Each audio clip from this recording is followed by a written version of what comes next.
Welcome everyone, welcome back to Arooj management science expert. आज का topic है कैपिटल बजटिंग, जो कि एक फाइनेंशियल मैनेजमेंट का एक पार्ट है और मोस्ट इम्पॉर्टेंट है एग्जाम्स के पॉइंट ऑफ व्यू से। इसके अलावा कैपिटल बजटिंग की टेक्निक्स क्या हैं या फिर इसके प्रोसेस क्या हैं। इन शॉर्ट ये ओवरऑल चैप्टर ही बहुत इंपॉर्टेंट है और आज मैं आपको कैपिटल बजटिंग के बारे में बताऊंगी कि कैपिटल बजटिंग होता क्या है और कैपिटल बजटिंग का प्रोसेस क्या है, कितने इसके स्टेप्स होते हैं।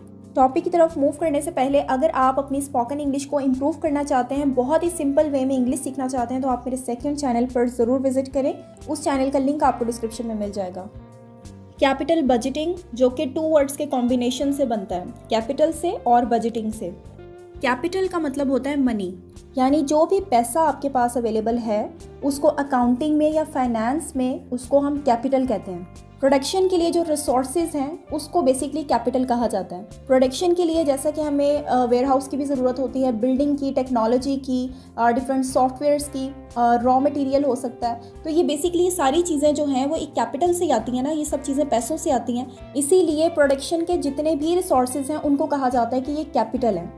और सेकेंड टर्म है बजटिंग। बजटिंग का मतलब होता है रेवेन्यू को और एक्सपेंस को मेंटेन रखना, यानी अपनी इनकम को किस तरह से यूज़ किया जाए, उसके लिए कैसे एफिशिएंटली प्लानिंग हो कि आपके जो रेवेन्यू हैं और एक्सपेंसेस हैं वो मेंटेन हो। ऐसा ना हो कि आप अपने एक्सपेंसेस बहुत ज़्यादा कर रहे हैं, आपकी रेवेन्यू इतनी ज़्यादा नहीं है, वो एफिशिएंटली बजटिंग नहीं होती। और कैपिटल बजटिंग एक प्रोसेस है जिसमें हम इन्वेस्टमेंट को इवैल्यूएट करते हैं, यानी जो आपके पास कैपिटल या पैसा अवेलेबल है उसको आप किस जगह इन्वेस्ट करो कि उसके ऊपर जो रिटर्न आए वो ज़्यादा आए और उसके साथ रिस्क कम इन्वॉल्व हो। जैसा कि हर ऑर्गेनाइजेशन चाहती है कि वो अपने पैसों को, अपने कैपिटल को ऐसी जगह पर इन्वेस्ट करे जहाँ से उसको रिटर्न ज़्यादा मिले, लेकिन क्योंकि कैपिटल या फिर आपके पास जो पैसा अवेलेबल है वो लिमिटेड होता है, तो हर ऑर्गेनाइजेशन का, हर बिजनेस की कोशिश होती है कि उसको एफिशिएंटली यूज़ किया जाए। ऐसा ना हो कि हम बगैर सोचे समझे कहीं इन्वेस्ट करें और वहाँ से बहुत ज़्यादा नुकसान हो। तो एक ऑर्गेनाइजेशन को कैपिटल बजटिंग के थ्रू ही इन्वेस्टमेंट में डिसीजन लेने में हेल्प मिलती है कि कहाँ पर हमें इन्वेस्ट करना चाहिए और कहाँ पर नहीं करना चाहिए।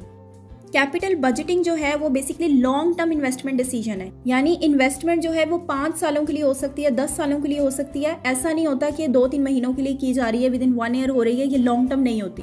तो जब आप लॉन्ग टर्म के लिए डिसीजन ले रहे हो तो फिर आप बहुत सोच समझ कर करते हो। तो इसीलिए कैपिटल बजटिंग आपकी बहुत हेल्प करता है कि आपको कहाँ इन्वेस्ट करना चाहिए और कहाँ नहीं इन्वेस्ट करना चाहिए। हर इन्वेस्टमेंट डिसीजन 2 पैरामीटर की बेस पर होता है, यानी रिस्क और रिटर्न पर। जहाँ पर आपको लगता है कि रिस्क आपका कम से कम है और आपको रिटर्न काफ़ी सालों तक मिलता रहेगा, तो हर ऑर्गेनाइजेशन ऐसी ही जगह पर इन्वेस्ट करती है जहाँ कई सालों तक आपको पैसा आता रहेगा। अब ये कैपिटल बजटिंग का कॉन्सेप्ट था। नेक्स्ट हम देखते हैं कि प्रोसेस क्या है कैपिटल बजटिंग का। आपके पास डिफरेंट अपॉर्चुनिटीज़ हैं, डिफरेंट प्रोजेक्ट्स हैं। अब उन तमाम प्रोजेक्ट्स में से किसी एक में ही इन्वेस्ट करना है, या आपके पास 4 है उसमें से 2 में इन्वेस्ट करना है आपके पास इतनी ही कैपेसिटी है, कैपिटल इतना है आपके पास, तो उसके लिए आपको पूरा एनालाइज करना पड़ेगा, एक पूरे प्रोसीजर से गुजरना पड़ेगा।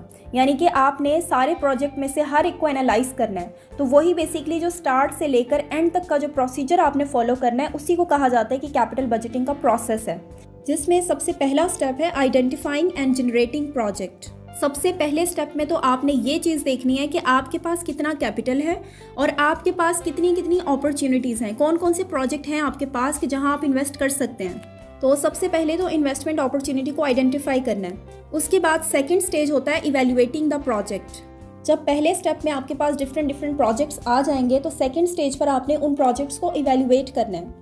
और इवैल्यूएशन क्या होती है? कॉस्ट एंड बेनिफिट को इवैल्यूएट करना है कि आपकी कॉस्ट कितनी लग रही है और आपको उससे बेनिफिट कितना आएगा, उसको इवैल्यूएट करना है। और उसको इवैल्यूएट करने के लिए डिफरेंट कैपिटल बजटिंग की टेक्निक्स यूज़ होती हैं, जैसे IRR होता है, यानी इंटरनल रेट ऑफ रिटर्न है, नेट प्रेजेंट वैल्यू है, पे बैक पीरियड है। तो ये डिफरेंट मोस्ट कॉमन टेक्निक्स हैं जिनको यूज़ करके इवैल्यूएशन की जाती है। इस स्टेज पर कॉस्ट को और बेनिफिट को इवैल्यूएट कर लेते हैं तो आपको पता चल जाएगा कि आपका कौन सा प्रोजेक्ट ठीक है। तो नेक्स्ट स्टेप स्टार्ट हो जाता है सिलेक्टिंग अ प्रोजेक्ट का, यानी कि जो आपने देखा था, जो प्रोजेक्ट को इवैल्यूएट किया था, उसमें से आपने एक बेस्ट जो आपको लग रहा है कि इन्वेस्टमेंट यहाँ पर करनी चाहिए आपको, तो उस प्रोजेक्ट को आप सिलेक्ट कर लेते हो। तो इस स्टेप पर आप प्रोजेक्ट को डिसाइड कर लेते हो। उसके बाद नेक्स्ट स्टेप होता है इम्प्लीमेंटेशन का। इस स्टेप पर आप अपना कैपिटल इन्वेस्ट करते हो, जितना आपके पास पैसा है वहाँ पर आप प्रोजेक्ट में लगा देते हो। और उसके बाद फिफ्थ एंड लास्ट जो स्टेप होता है वो होता है परफॉर्मेंस रिव्यू।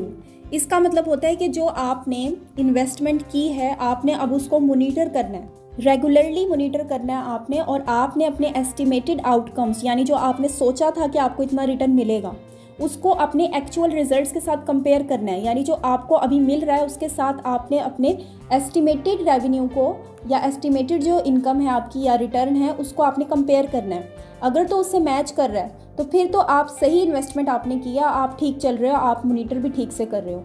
लेकिन अगर तो रिजल्ट्स में कोई ना कोई डिफरेंस आ रहा है, आपकी एस्टिमेटेड ज़्यादा थी और एक्चुअल कम है, तो इट्स मीन कि आपने कहीं ना कहीं प्रॉब्लम है, आपको कहीं ना कहीं एक्शन लेना पड़ेगा।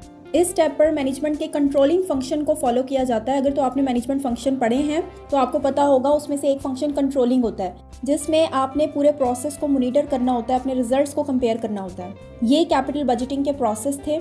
आई होप आपको वीडियो पसंद आई होगी। अगर आपको वीडियो पसंद आई है तो वीडियो को लाइक कर दें और मज़ीद इन्फॉर्मेटिव वीडियोस हासिल करने के लिए चैनल को सब्सक्राइब करें।